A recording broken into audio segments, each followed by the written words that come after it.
दोस्तों एक टाइम था जब पेटीएम डिजिटल पेमेंट का चेहरा बन चुका था। लोग ऑनलाइन पेमेंट का मतलब ही पेटीएम करना समझने लगे थे। और फिर 8 नवंबर 2016 को भारत में नोटबंदी के बाद पेटीएम भारतीय डिजिटल पेमेंट के मार्केट में सबसे बड़ा प्लेयर बन गया और फर्स्ट मूवर एडवांटेज ने पेटीएम को इस इंडस्ट्री का किंग बना दिया था। लेकिन फिर ऐसा क्या हुआ जिसने पेटीएम के डाउनफॉल की नींव रखी और क्यों आज ये कंपनी अपने इन्वेस्टर्स की आंखों में खटक रहा है? आज के इस वीडियो में हम आपको पेटीएम के राइज एंड फॉल की पूरी स्टोरी बताएंगे।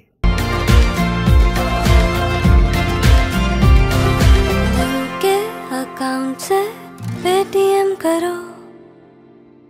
तो दोस्तों 22 फरवरी 2022 को साउथ दिल्ली की डीसीपी बेनीता मैरी जैकर की कार को एक तेजी से आती लैंड रोवर ने टक्कर मार दी। दिल्ली पुलिस ने उस इंसान को अरेस्ट किया, लेकिन बाद में वो बेल पर छोड़ दिए गए। वो इंसान कोई और नहीं बल्कि पेटीएम के founder and CEO Vijay Shekhar Sharma थे।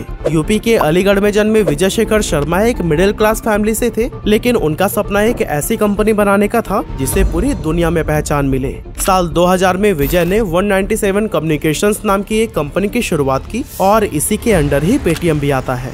पेटीएम यानी पे थ्रू मोबाइल को साल 2010 में लॉन्च किया गया था, जिसमें विजय शेखर शर्मा ने $2 मिलियन की इन्वेस्टमेंट की थी। अब शुरुआत में ये एक प्रीपेड मोबाइल और डीटीएच रिचार्ज प्लेटफॉर्म हुआ करता था, जिसको बाद में डेटा कार्ड, पोस्टपेड मोबाइल और लैंडलाइन बिल्स के लिए भी एक्सपेंड कर दिया गया। इसके बाद 2014 में पेटीएम वॉलेट के लॉन्च होने के बाद से भारत में डिजिटल पेमेंट का एक इजी और कन्वीनियंट मेथड आ गया, जिससे पेटीएम का यूजर बेस काफी तेजी से बढ़ने लगा। यहाँ तक कि पेटीएम की पॉपुलैरिटी को देखते हुए चाइना की अलीबाबा ग्रुप, वॉरेन बफे की कंपनी बर्कशायर हैथवे और रतन टाटा जी ने भी इसमें इन्वेस्ट किया हुआ था। हालांकि 8 नवंबर 2016 को जब प्राइम मिनिस्टर नरेंद्र मोदी जी ने नोटबंदी की घोषणा की, तो पेटीएम भारत के डिजिटल पेमेंट सेक्टर में एकमात्र एस्टेब्लिश प्लेयर था। अब यहाँ पेटीएम के ऑफिशियल्स ने सिचुएशन का फायदा उठाने का सोचा और अगले ही दिन देश के सारे न्यूज़पेपर में प्राइम मिनिस्टर की फोटो के साथ अपनी एडवर्टीजमेंट पब्लिश करा दी, जिसमें पेटीएम ने भारत को डिजिटल पेमेंट के क्षेत्र में आगे ले जाने के लिए पीएम मोदी को कांग्रेचुलेट किया था। लेकिन ये स्ट्रैटेजी पेटीएम पर ही बैकफायर कर गई। एक्चुअली अपोजिशन पार्टीज ने आरोप लगाया कि नोटबंदी की मदद से बीजेपी ने पेटीएम को फायदा पहुंचाया है और पेटीएम को सारे सिचुएशन के बारे में पहले से ही पता था।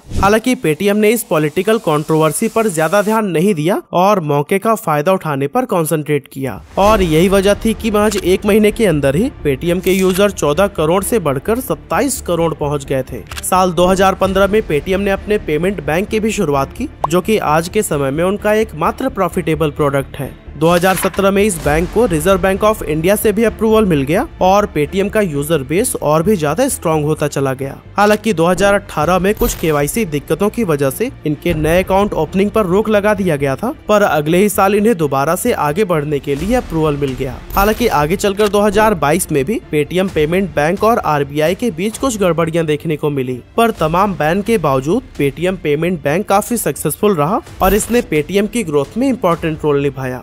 अब आगे समय बीतता गया और डिजिटल पेमेंट के मार्केट में नए नए प्लेयर्स एंटर होते गए, लेकिन इसी बीच पेटीएम एक ऐसी गलती कर गया जिसने उसके अच्छे खासे बिजनेस को हिला कर रख दिया। एक्चुअली एनपीसीआई ने यूपीआई को लॉन्च कर दिया था, जिसकी मदद से बैंक टू बैंक पेमेंट भेजना आसान हो गया और पेटीएम जिस वॉलेट मोड पर चलता था उसकी पॉपुलैरिटी कम होने लगी। हालांकि पेटीएम ने इतनी जल्दी यूपीआई को एक्सेप्ट नहीं किया और यही वजह थी कि उसकी ज्यादातर यूजर्स गूगल पे और फोन पे पर चले गए। हालांकि बाद में पेटीएम ने भी अपने प्लेटफॉर्म पर यूपीआई को ऐड तो किया, पर जब तक पेटीएम को अपनी गलती रियलाइज होती तब तक काफी देर हो चुकी थी। यहाँ से पेटीएम का यूजर बेस कम होने लगा और उनका मार्केट शेयर भी घटता चला गया। अब साल था 2021 का, जब 8 नवंबर को पेटीएम अपना आईपीओ लेकर आती है। इसकी मदद से वो $20 बिलियन की वैल्यूएशन पर $2.3 बिलियन राइज करते हैं, यानी कि करीब 18,300 करोड़ रुपए। ये कोल इंडिया के बाद से भारत का सबसे बड़ा आईपीओ था और पेटीएम के एक शेयर की कीमत 2150 रुपए रखी गई थी। विजय शेखर शर्मा ने कहा था कि उन्होंने इन्वेस्टर्स को फायदा पहुंचाने के लिए शेयर की प्राइस काफी कम रखी है, पर एक्सपर्ट्स का मानना था कि ये काफी ज्यादा है। पेटीएम का आईपीओ मार्केट में बहुत हाइप लेकर आया और लोग इसमें इन्वेस्ट करने के लिए बहुत एक्साइटेड दिखाई दिए। यहाँ तक कि ग्रे मार्केट में भी पेटीएम का शेयर 20% प्रीमियम पर ट्रेड कर रहा था। वैसे हम आपको बता दें कि ग्रे मार्केट एक ऐसा अनऑफिशियल मार्केट है जहां ऑफिशियल ट्रेडिंग से पहले शेयर्स की बाइंग एंड सेलिंग होती है और दोस्तों पेटीएम के शेयर को तो ग्रे मार्केट पर लोग 20% ज्यादा प्राइस पर खरीदने के लिए तैयार थे, पर 18 नवंबर 2021 को जब पेटीएम स्टॉक मार्केट पर लिस्ट हुआ तो दिन के अंत तक इसके शेयर की प्राइस सिर्फ 1560 रुपए रह गई। और दोस्तों फिलहाल आज के टाइम पर पेटीएम का शेयर 620 रुपए के करीब है, जो कि 2150 की इशू प्राइस से करीब 71% नीचे है। आगे वीडियो में हम उन रीजंस के बारे में जानेंगे जिनकी वजह से पेटीएम जैसे बड़े फिनटेक कंपनी का भी आईपीओ फेल हो गया। लेकिन उससे पहले अगर आप अपने बिजनेस या लाइफ में फेल नहीं होना चाहते तो फिर मैं आपको रिकमेंड करता हूँ how to become a leader और बिजनेस सीक्रेट जैसे ऑडियो बुक्स को जरूर सुनिएगा। ये और ऐसे ही हजारों ऑडियो बुक्स आपको India's leading audio show platform Kuku FM पर मिल जाएगा। इस प्लेटफॉर्म पर आप हिंदी और इंग्लिश के अलावा अपने रीजनल लैंग्वेजेस में भी बुक्स को सुन सकते हैं। और हाँ, कुकू एफएम से बात करके हमने आपके लिए फर्स्ट मंथ के सब्सक्रिप्शन पर 50% का डिस्काउंट भी कराया है। बस LH50 कूपन कोड का यूज करना है और फर्स्ट मंथ का सब्सक्रिप्शन सिर्फ आपको 49 रुपए में मिल जाएगा। इस ऑफर का फायदा आप प्ले स्टोर से ऐप को डाउनलोड करके या फिर नीचे डिस्क्रिप्शन में दिए गए लिंक से भी उठा सकते हैं। हालांकि चलिए अब हम जान लेते हैं कि आखिर वो क्या रीजंस थे जिनकी वजह से पेटीएम का आईपीओ इतनी बुरी तरह से फेल हो गया। अब सबसे पहले तो मैं आपको ये बता दूं कि पेटीएम के आईपीओ लाने के फैसले में कोई भी गलती नहीं थी। 2021 में लगभग 65 कंपनीज अपना आईपीओ लेकर आई थी और ज्यादातर कंपनीज का परफॉर्मेंस बहुत अच्छा रहा, पर 2 ऐसी कंपनीज थी जिनका आईपीओ बुरी तरह से फ्लॉप हुआ। पहली पेटीएम और दूसरी कारट्रेड। बेसिकली दोनों ही लॉस मेकिंग कंपनीज थी और दोनों ने हाई वैल्यूएशन पर अपने आईपीओ लाए थे। पेटीएम ने $20 बिलियन की वैल्यूएशन रखी थी, जो कि उस समय करीब 1.4 लाख करोड़ रुपए के बराबर थी, जबकि पेटीएम का रेवेन्यू महज 3300 करोड़ रुपए का ही था।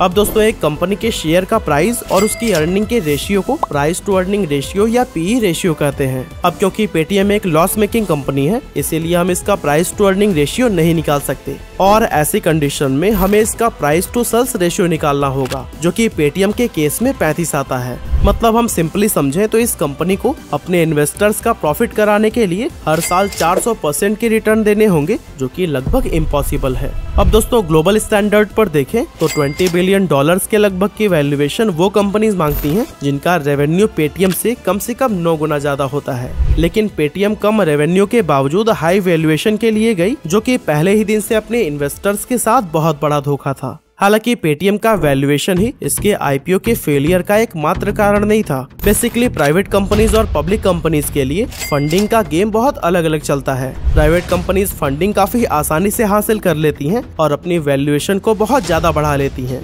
पर पब्लिक बनने के लिए उन्हें अपनी वैल्यूएशन को जस्टिफाई करना होता है। उसके लिए कंपनी के फंडामेंटल्स बहुत स्ट्रॉन्ग होने चाहिए, यानी कि उनके पास एक अच्छी टीम और एक प्रॉपर बिजनेस मॉडल होना चाहिए। लेकिन इसकी कमी पेटीएम के साथ साफ नजर आती है। इस कंपनी का ना कोई ठोस बिजनेस मॉडल है, न प्रॉफिट्स है और न ही प्रॉफिटेबल होने का कोई सॉलिड प्लान। आज के समय में पेटीएम हर एक फाइनेंशियल फील्ड में घुसना चाहती है, पर इनके पास किसी भी चीज में प्रॉपर एक्सपर्टीज नहीं है। पेटीएम ने अपने प्लेटफॉर्म को तो ऑल इन वन ऐप बना दिया है, जहां पर आप मोबाइल रिचार्ज से लेकर bill payment, UPI transfer, policy खरीदना, इन्वेस्टमेंट करना, गेम खेलना, मूवीज, बस और इवेंट की टिकट्स बुक करने जैसा कोई भी काम कर सकते हैं। और दोस्तों यही वजह है कि पेटीएम का इंटरफेस इतना कंफ्यूजिंग हो चुका है कि यूजर्स इसके प्लेटफॉर्म पर आना पसंद ही नहीं करते। पेटीएम तो कई सारे बिजनेसेस में घुस चुका है, लेकिन इसके सिर्फ 2 बिजनेसेस ही सक्सेसफुल हैं, पेटीएम पेमेंट बैंक और पेटीएम फास्टैग। अपने पेमेंट बैंक में पेटीएम ने लगातार आरबीआई के रूल्स एंड रेगुलेशंस को ताक पर रखा है, जिसके कारण उन्हें काफी सारे प्रॉब्लम्स का भी सामना करना पड़ा है।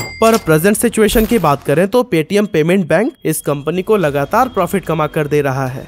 इसके अलावा पेटीएम फास्टैग, जो पेटीएम बैंक के ही अंडर आता है, वो भारत के फास्टैग मार्केट में 28.2% का शेयर रखता है। हालांकि इन दोनों के बाद पेटीएम के पास ऐसा कोई भी बिजनेस नहीं है जो कि उनके लिए प्रॉफिट्स लेकर आ रहा हो। इसीलिए यहाँ सवाल उठता है कि आखिर पेटीएम बनाना क्या चाहता है। अब इस सवाल पर पेटीएम के फाउंडर विजय शेखर शर्मा कहते हैं कि उनका लक्ष्य एक ऐसे बिजनेस मॉडल को बनाने का है जिसमें वो एक बिजनेस से कस्टमर को एक्वायर करे और उसे अपने दूसरे बिजनेस की ओर ले जाकर उनसे भी पैसे कमाए। एग्जाम्पल के लिए अगर कोई कस्टमर पेटीएम का इस्तेमाल करता है तो फिर उसे Paytm payment bank, Paytm FASTag और पेटीएम फर्स्ट गेम जैसी दूसरी सर्विस पर भी ले जाने की कोशिश की जाती है।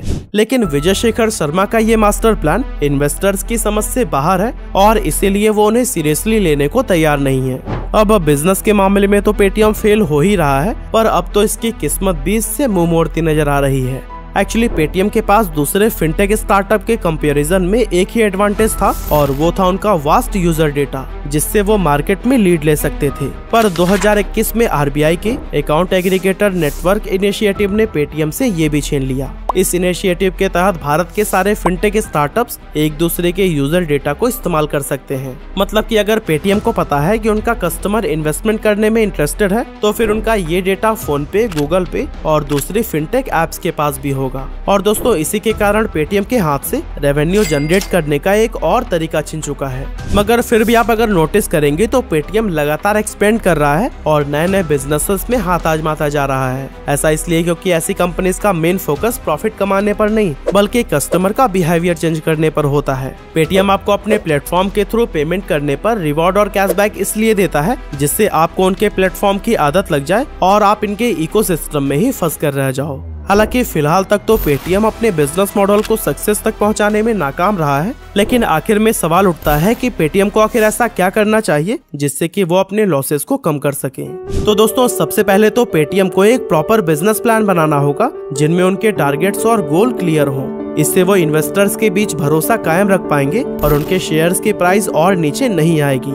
पेटीएम को ये समझना होगा कि भारतीय इंटरनेट यूजर्स को सारी सर्विसेज एक जगह पर नहीं चाहिए, बल्कि वो चाहते हैं कि उन्हें हर सर्विस फास्ट एंड एफिशिएंट तरीके से मिले। अगर वो मोबाइल रिचार्ज करना चाहते हैं तो वो बिना किसी रुकावट के हो जाए। कहने का मतलब यह है कि पेटीएम को 50 सर्विस शुरू करने पर फोकस न करते हुए सिर्फ उन सर्विसेज को ही प्रोवाइड करना चाहिए जिसमें कि उनकी एक्सपर्टीज हो। इससे पेटीएम का यूजर इंटरफेस भी काफी इम्प्रूव होगा और अल्टीमेटली लोग उनके प्लेटफॉर्म पर आना पसंद करेंगे।